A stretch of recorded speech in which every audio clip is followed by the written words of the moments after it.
So what drives you guys? I mean, there's got to be, it's interesting. A lot of people talk about their why. A lot of people talk about like, you know, their goals and their vision. And you just said, hey, my goal is to sell 1,000, not to go do 1,500, right, which is kind of cool. So something shifted in the middle of the summer. Yeah. It happened to me the year I did 400. My goal was 300. And, right. And I was like, wait a minute, I'm doing better. Yeah. I can do more. But I guess the question would be, you know, we talk about these whys and these goals and things like that. What was the main thing that actually kept you driving? For me, like, I mean, the money's always going to come, right? Like, hopefully I don't sound arrogant saying this. Like, I don't think money will be a problem for me just because I can always go out and make it happen. But, like, my why was I just want to be the best. Like, I credit, you know, if I wasn't selling with Cody, against John Taylor in the month of June, like, I wouldn't have had the summer that I had. Like, there's a reason that we run in pairs, right? There's two guys at EcoShield that did $1 million in revenue. Like, there's a reason we come in twos. And so I would say, like, I didn't want to be second. I didn't want to be, oh, maybe he's the best. Like, I wanted to be the best, right? And so that was my biggest why this last year. I think, do you have something on that? Yeah, for me, I would say my mom always instilled in me, like, you never want to go back into something or look back at something and have regret or remorse or have shame. So it's just like, I want to do it the right way. I want to do it the best way. And I just want to leave it all out there. Like, I grew up in Southern California, so I played baseball my whole life. And it's just like, you want to leave it all out there for 9 innings and not have any look back. Like, you might strike out 3 times, you might drop 2 dingers, but like, you want to at least look yourself in the mirror and be like, hey, did I give it my all today? And that's very huge for me because time is just so precious. Like, we only got 80, 90 years. And whether it's selling bug juice or being a dad or being a husband or doing this, like, I think Drew agrees with me. Like, we want to be the best at everything we do. Love that. And I think, is that something that people were born with? Like, were you always that way? Or was this something that you've developed over time? Because, you know, I feel like when you say I'm not worried about the money, like, I'm sure, did you look at your bank account every Friday, or was it like, no, really, exactly. Like, you're like, I hope I'm getting paid. Like, I don't care. Like, all I care about is beating everybody. Right. Like, and I think that too many people, they're not in an environment where it pushes them. Like you just said, you're in pairs. And I think that that's so important that people hear that, is because you two pushed each other. Right. And without each other, you probably would have done 30% less, 20% less, something, right?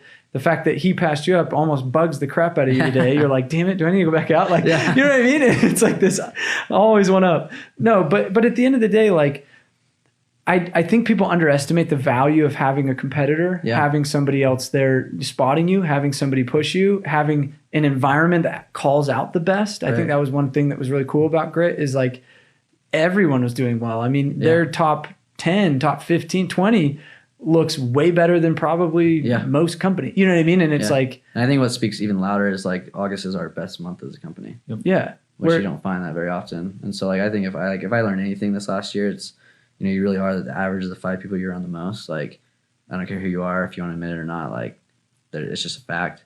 And so, like, you got to be with the right guys. Like, obviously you got to work hard, but if you're not plugged in the right system, then it's hard to do. Like, from going from doing, you know, 290 grand in revenue to doing over $1 million. Like, if I wasn't selling, like I said, like, I would, like, for my biggest month, my first 2 summers was 165 hit counts in a month. And I did that in my first 2.5 weeks selling with the Grit. My first full month was the month of June, and that's when I was going head to head with John Taylor, and he did 344, and no one even at the Grit knows that I did 300 accounts flat, just because, like, the bar was so much higher, right? Yeah. And then that just fueled me to, you know, pass him in July and then pass myself in August. And so it's culture, environment. It's like, it's everything. And I think so many people chase a pay scale. They chase this greener grass. They chase this, I'm the best. And Michael Jordan said it best in The Last Dance. Or I don't even know if he said this. He probably didn't. So I interviewed Tim Grover. This is a fun story. And I don't even think Tim Grover said this it was behind scenes. Yeah. So Tim Grover looks at me and I was asking him, like, interesting stories about Michael Jordan. And he goes, one of the weirdest parts about Michael Jordan is there were people that would recruit people from the Bulls. Yeah. And he would call up the scout and he'd say, you're overpaying for this guy. And I was like, really? It's like, that's such a dick move. He's like, no, I just wanted to, like, help them see that if this random person that they think is so bad at because they won 3 titles goes and plays for you, he's half as good. Him playing for Phil and me, he is twice as good than him playing for you. So you're way overpaying him. Yeah. Michael Jordan would make those phone calls. That's amazing. Isn't that interesting? That's cool. And because he knew the value of having the good coach, he knew the value of playing on a team with Michael Jordan. Right. And he had the balls to like say that, which is, isn't that wild? That's cool. And, you know, Tim and I jammed on that for a while. And I was like, I thought that was so like dick, but also like helping. He's like, hey, I'm not trying to sabotage. I'm not like, I have nothing to gain or lose from this. I just want you to know. And I think that principle right then and there is something that is so discounted in our industry that people don't have a tangible value that they're able to point at that. Totally. But if you look at it and you say, okay, take an extra 500 account, you probably made an extra 150 grand just because the guy sitting next to you, like, absolutely. Yeah. And it's like, you're welcome. Yeah. High five each other. You know, it's like, yeah.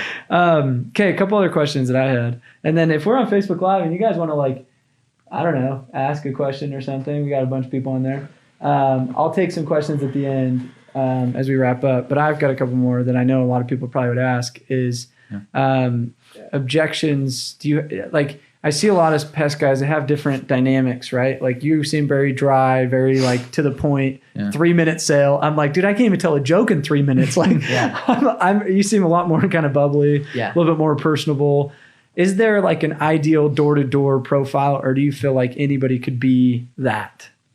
I think the cool thing too about the Grow too is you just plug it into the system. Like if you are more business-like, if you are more like you want to be like the bug guy, if you want to be more like the neighborhood pest control guy, like whatever just suits your personality best. Like I'm just more of a straight shooter, just like how my parents have raised me. Like my mom was a big real estate lady in Orange County, so it's cut and dry. Like let's get to business. You know what I mean? But if it is a more chatty person, like that phrase, like you sell people, not pest control. Like Ben Egan has coined that. So it's just like if that person is more cut and dry, you're gonna hit that. If that person is more like let's chat a little bit, or let's talk about your dog, then we're gonna talk about your dog.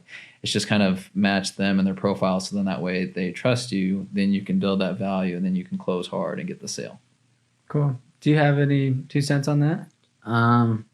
No, I just think I think I would say there's not. I don't believe in like a total like this is the perfect system and this is how you like get the deal. This is how like if you do A plus B you're gonna get C. Like I think like anyone can go and get the deal. They just have to know how to do it. And if they don't know how to do it, they just gotta be with the right people that can train them on how to do it.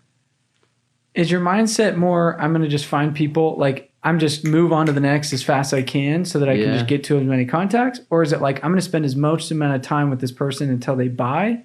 Or what's kind of the mindset there? At the first of the summer, I was like, you might laugh, but like I would say and I would preach and I would believe that like, dude, if they're on the porch, then they have a buying temperature and they're either going to buy or they're going to slam the door on me or yell at me. And then like as I got better and better throughout the summer, I would try to find, the qualified and the unqualified. Like if I was, pretty much talking to a stone wall, then I would tell them the price, and tell them close within 20 seconds. And I would get out of there after I wasn't getting anywhere throughout the service.